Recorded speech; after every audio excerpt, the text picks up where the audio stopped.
がとうございまありがす。とうございます。ありがとうございます。グラングリーンですか、広場がどんどんでき、最初にやらせていただいた時はまだ工事中で、なかったですもんね。すごい大回りして掘らなきゃいけなかったんですけど、今すごいいい定点観測的にこう都市が発展しているのが分かってよかったですけどね。ありがとうごでざいます。も大阪大好きなので、本当ですか。来れるのはすごい嬉しいです。はい。これなんか去年もちょっといろいろお見せして、でもあんまり説明できなかったんですけど、そのアーティストとのコラボレーションというのを結構僕はたくさんやっていまして、これはオラファー・エリアソンというアーティストにこう屋根を共同で作ってもらったりと、そういうことをやってきました。で最近ですけど、この川村元気という映画監督兼プロデューサー兼作家がいるんですが、彼が西花見小路の町屋を譲り受けたんですね。そこで何か面白いことをしたいということで、僕に声がかかって、彼はなんか僕が大きいのばっかりやっているので一番小さいものをやらせたいという、なんかちょっと意地悪な動機があったみたいなんですが、一番面白かったのが川村さんが普通陽光っていうとこういうものを作ってほしいとかっていう、もちろん接種から来るわけですが、この場合は川村さんがそのシナリオを書いてくれたんですよ。ここでこういう日々こういう出来事があってこういうことが起きますみたいな、そういう物語をくれたんですよね。それが陽光だったんですよ。それがすごく面白くて、一つ唯一その坪庭的なものを作ってほしいと。でもそれは普通の坪庭ではなくて、何かこう現代的なその解釈を得た坪庭ということで、それで我々これ2軒分あったので、その真ん中にこのある程度大きなアトリウム空間を作って、その周りにこういろんな機能が集積しているようにデザインしていきました。で最終的に何が起きたかというと、坪庭我々はこうやってバー、ラウンジ、さらにこう隠れ家的なバーラウンジを作ったんですが、これだけじゃ面白くないということで、ちょうど僕がバッファローの仕事で、オラファー・エリアソンと共同でやって仲良くなっていたので、ダメ元で聞いたんですね。ここで何かできませんかということで、オラファーに頼んだら、面白いじゃないかということでやってくれたんですね。ここに光源があるんですね。結構強いビームが出る光源があって、各ガラス面に全部反射して、最後その床に光がこうバウンドしてこう映っている状態があるんですが、これがこの最後のディスクはこのステンレススチールをこういびつな形にして、これが回ってるんですが、回ることによってこの光がこうクラゲのように動いているというインスタレーションです。でこれは1階はギャラリーなんで、いろんな展示をされています。で一番上に和室とまたちょっと隠れ家的なところがあると。マイアミビーチって非常に皆さんが知っているマイアミのイメージのホテルがバーッとこう海沿いに並んでるエリアなんですけど、もともとはビーチなかったんですよ。それを80年代に自分たちがこう観光資源としてビーチを人工的に拡幅したんですね。80年代。そうすることによって実際こう観光客が来るようになったんですけど、もともといたサンゴ礁が死んでしまったという経緯があります。そこで改善のためにもそのサンゴ礁を再生させようというプロジェクトが立ち上がったんですね。でもただ単に再生するのでは面白くないということで、実際アーティストに彫刻を作ってもらって、それを沈めてその上に、サンゴ礁を再生させようという、水の中のマスタープランってもちろんやったことないんで、どうやっていくかということで、水だけではなくて水とその、ビーチのエリアと、陸の部分全部こう考えながら関係性を作っていこうと。海洋生物学の人たちとどこが一番こう、海、その生息しやすいかっていうのを割り出してから始めてます。あと地上の公園と同じ位置にあったらさらに公共性が高まるんじゃないかとか、そういうことも考えながら。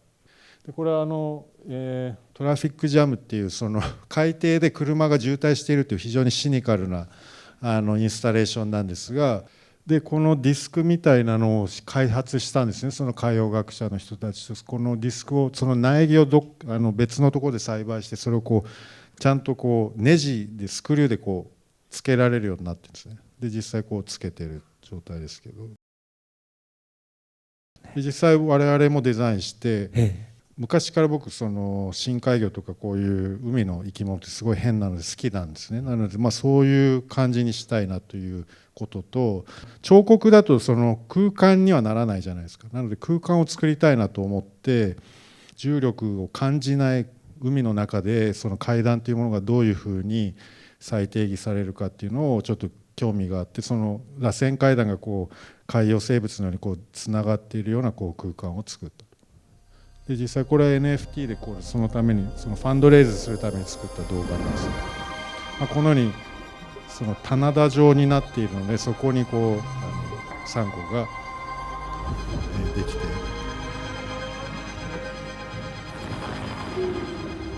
なので実際こう入って、サンゴってどうしても上から見たりね、横に見たり、その中に入れるってなかなかないなと思って、そういうの。でもこれ我々の方が一番高くつくので、まだちょっと実現してないです。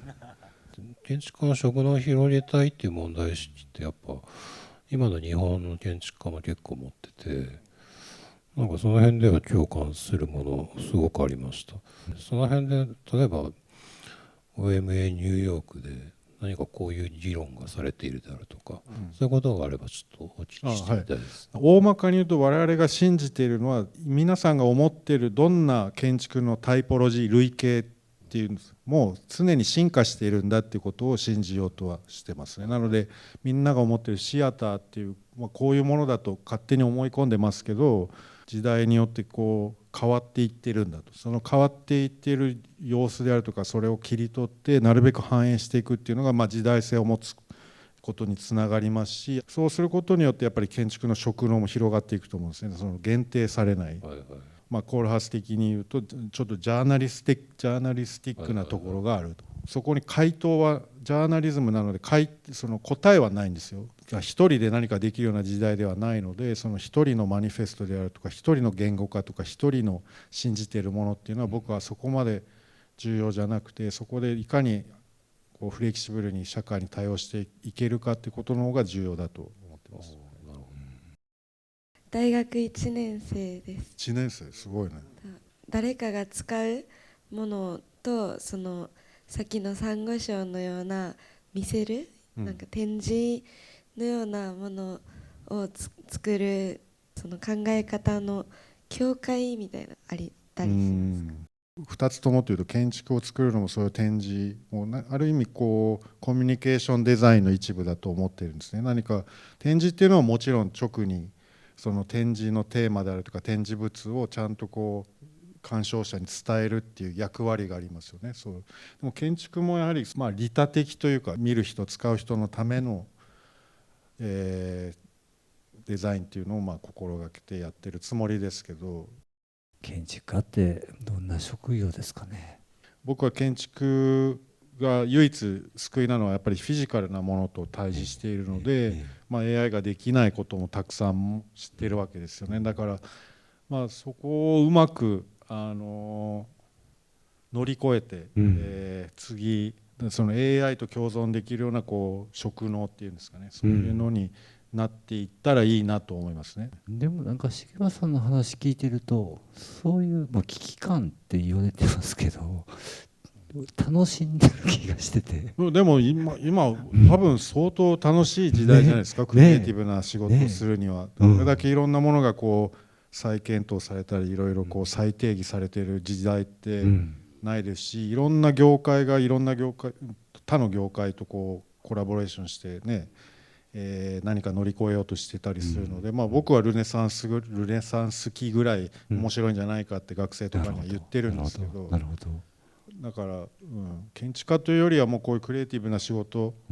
自分たちでもコーディングもできるようになるわけですし、AI 使えば、だから逆に建築家がどういう職業ですかっていうよりも、建築家プラス自分がやりたいことは全部できて、それを総合的にまとめる力っていうのは建築家はあると思います。はい、それでは重松先生、本日は誠にありがとうございました。ありがとうございます。